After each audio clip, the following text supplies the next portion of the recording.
Madam Toastmaster, fellow Toastmasters, and most welcome guests. Have a look at this picture. What do you see? Red convertible car, happy young adults, clear road ahead, lush green trees leading to a sunny blue sky. What does it make you think of? Anyone? Yeah, I thought someone might say, makes me think of booking my summer holidays. So cold here in England in January. Oh. Should I tell you what it makes me think of? It makes me think, it reminds me of my teenage daughters who have now blossomed into young, beautiful women, about to set off on the journey of their life. They're full of optimism, and that makes me feel excited. Where will they get married? Will they have kids? Where will they live? How will their life turn out? But it also makes me feel sad. Whereas they're looking ahead, I'm now their past. I won't be there for them as much anymore. But most of all, it makes me feel anxious. Because whereas they see sunny days and a clear road ahead, I worry what will happen when they turn that bend into the unknown. What if they break down? What if that dark night of depression comes? What if the howling wolves of worries are clawing at their car doors? Ooh! What if, when they try to get away, their road is blocked by the highway robbers of debt, disease, divorce, and death, robbing them of their peace of mind?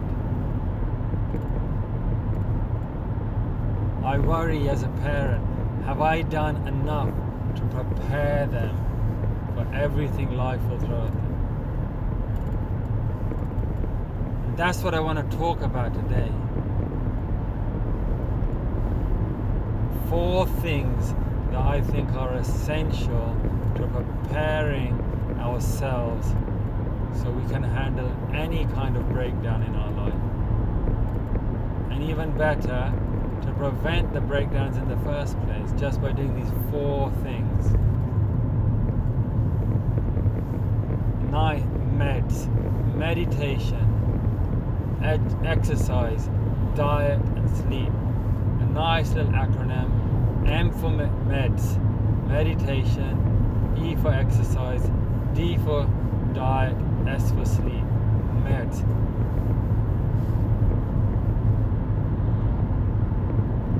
These are the meds that we need to take every day so we can handle any kind of breakdown, if we have, and better still not have a breakdown in the first place.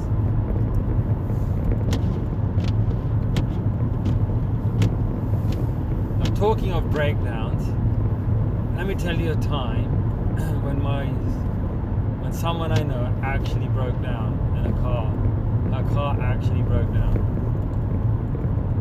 It was the most terrifying time of her life. I remember her coming home and telling me, Haji, you won't believe what happened. I was so scared. Oh, I was lucky to be alive. What happened? What happened? Tell me everything. She said, last night I went to my friend's house just outside Leicester. I haven't seen my old uni friend. I haven't seen her in a few years. And you have to remember, this story is set in the time of dumb phones. So about 25 years ago, I went to her house and we had a good time. I haven't been qualified driving that long. I wanted to come before it's dark. It's the first time I've been on a long journey by myself, but we got carried away talking, and it was night.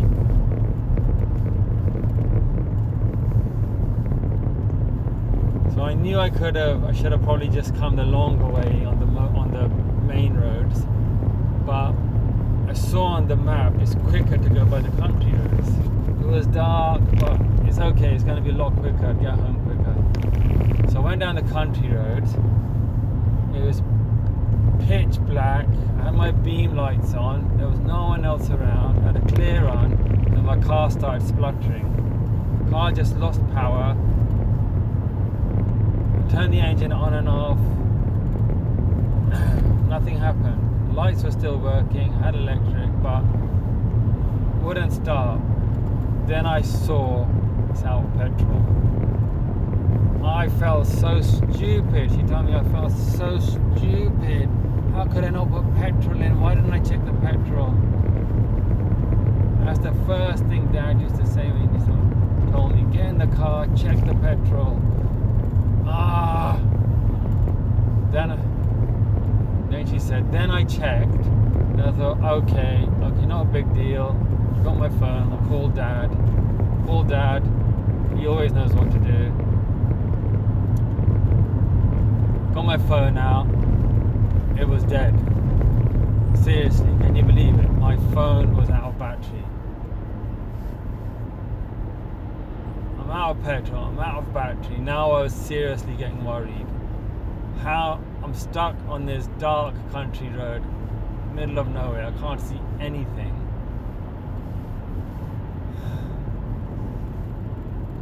Thought, no, Susan, stay calm. It'll be fine. I can just walk back to my friend's house. I got out, I looked, it was pitch black. Seriously, I'm not walking on a country lane, pitch black, single woman at night. No way. So I got back in the car and I thought, simple, I'm just gonna put the hazard lights on. Hazard lights on, someone will see I'm stranded, they'll stop, help me out, it's fine. After waiting about 10 minutes with the hazard lights on, getting cold now, seriously cold, looking around, tapping, no one came past. I suddenly, started realizing how vulnerable I was, what a dangerous situation I'm in. I mean, yeah, I've got my hazard lights on, but what if the person who stops is a psychopath? What if he, it's definitely probably going to be a man. I'm a single woman, middle of the night, out in the nowhere. No. It's probably better that no one stops. I just wait till the morning. Turned off the lights, turned off the headlights, locked all the doors and lay low. I just lay down in the back seat. Even if someone goes past, please just go past. Do not stop. In case you're a serial killer. There's no one in this car. I laid down. I didn't even dare pop my head up in case some psycho killer drove past and saw me. I was so terrified. Every noise was amplified. She told me it was. Her mind was going into all kinds of fears and worries. Then she was praying, she was chanting, she was meditating, she was, God, please help me, I'll promise I'll be good. God, please help me, I'll promise I'll go to the Kotor on the Sundays. I'm sorry I didn't go. I call upon all the spirits, all the good souls. I'm surrounding myself with light. I'm surrounding myself with positivity. No evil can come. No psycho killer can come near me. She prayed all the way through the night.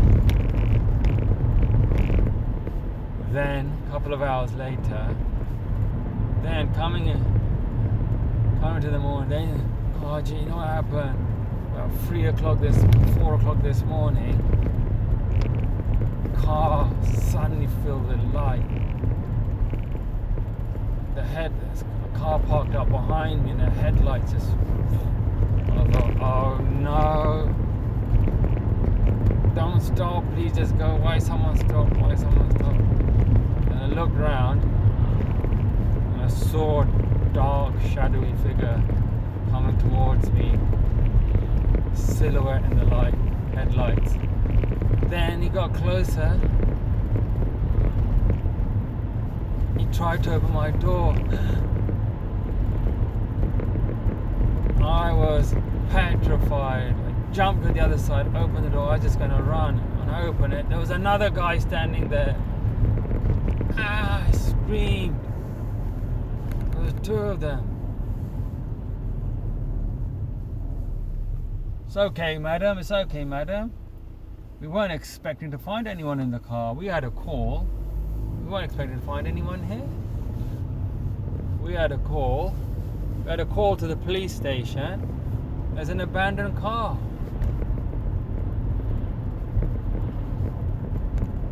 It was the police.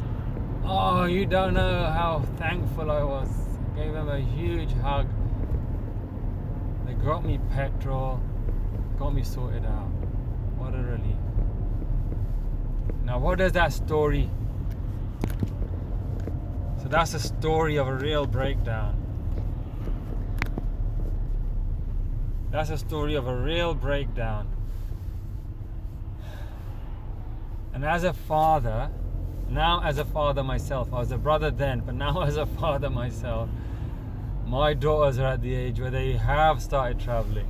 They have been going on journeys to Europe, and I'm telling them, be prepared, make sure you got insurance, make sure you got a spare credit card, make sure you keep your phone with you all the time. The places you stay, check the reviews, make sure there's no psycho killers renting out and tempting women, and go with your friends, make sure there's a group, telling them everything to keep them safe. And they're like, yeah dad, it's fine, you worry too much. See, they see the clear road ahead and the sunny skies. I see the bend. I see the bend. I worry about what happens around the bend when they turn that corner and go out my sight.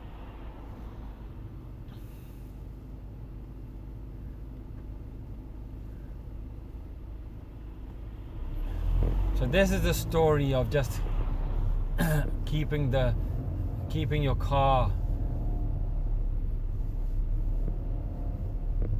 So, you know, so as a parent, I do as much as I can. As parents, we do as much as we can. We bring our children to live and survive in this world and prepare them as much as we can. But one thing I feel that we don't prepare them for is when things do go wrong, how do you deal with that mentally? How do you deal with that mentally? You know? So look at my sister. And that's when, how do you deal with it mentally? And that's where my first point of meditation is coming in. M for meditation. That's how I've dealt with everything in my life. I've known how to calm my mind down, get back to my peace. So look at my sister, stranded in the car. It didn't take much for her mind to go into a meltdown. It just took 3 wrong things to happen. Any one of them individually, she would have been able to cope. Maybe even 2 of them cope. But 3 wrong things happened. Firstly, she broke the rule. She took the dark country roads instead of the main well-lit motorways.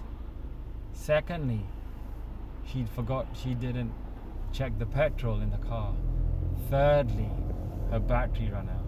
It only took for three relatively small things to happen, which sent her into a meltdown.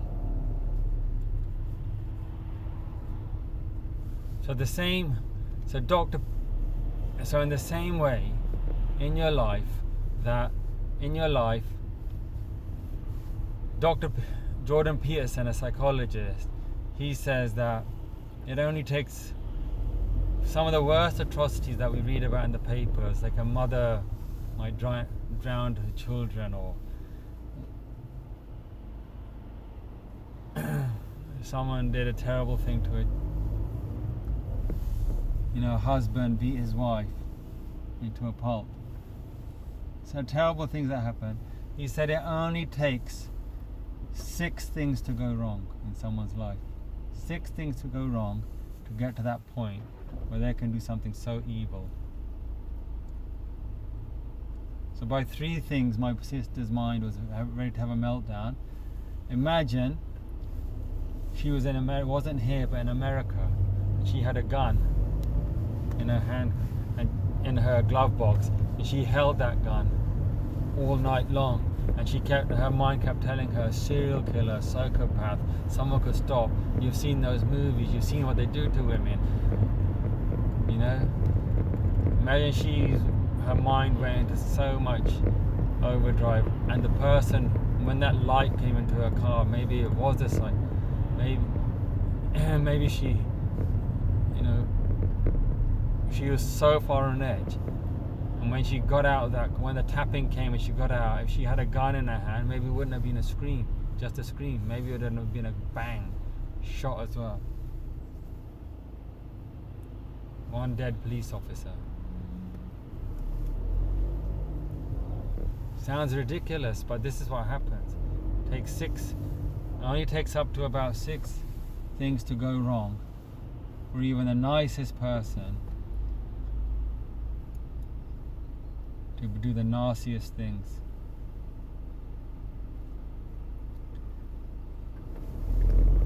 If we talk about come back to meds.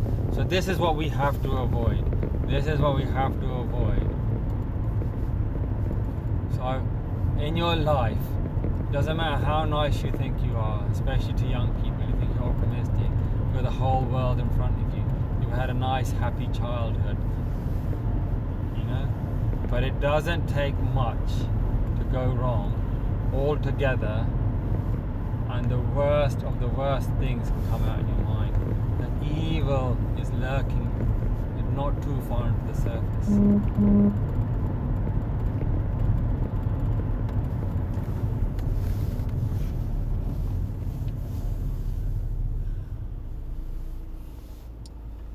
So now take it in a physical way. 3 things that could go wrong, basic things, and so the E is for exercise. It's very easy to ignore exercise. Most people, we know we should exercise. We knew, and my sister knew she shouldn't have gone down a country road at night. We know we should do this, but we don't exercise. We seem to get away with it. It's fine. Years go by. We can get away with it. We can handle it. It's not a big deal. And if the doctor says, oh, you got some knee problems, some joint problems, do some exercise, go to the physio. Yeah, we can do it. We can maybe fix ourselves. It's never too bad.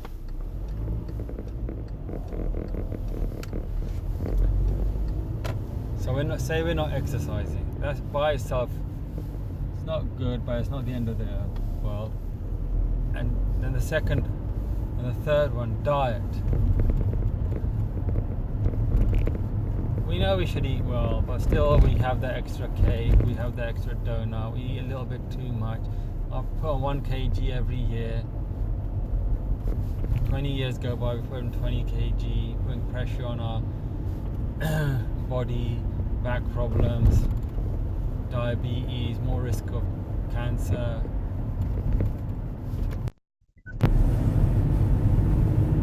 Okay, so no exercise, bad diet, things aren't good, but you know, we feel a bit not good, but it's okay, we can get by day by day. Now the third thing that has to go wrong, just one more thing has to go wrong. Sleep. Lack of sleep. Oh, this is 1 in 10 people now have problems in sleeping. But this is the real nail in the coffin. If you can't sleep, then it doesn't take long. You know, one night of sleeping, I'm ratty, annoyed at the kids, shouting, screaming, can't tolerate anything. It doesn't take much, does it? So sleep. So those three things go wrong, you will definitely affect your mind.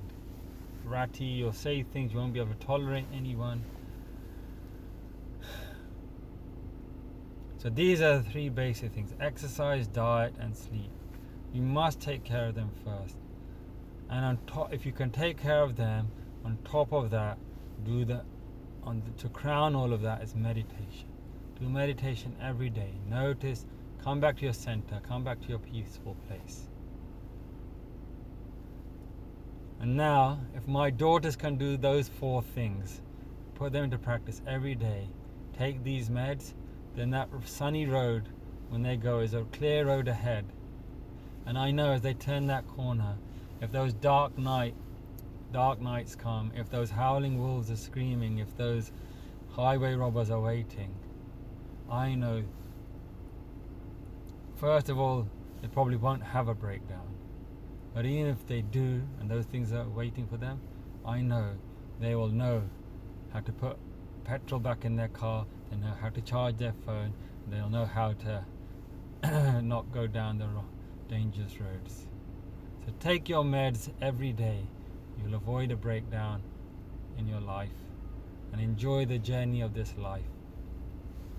God bless all.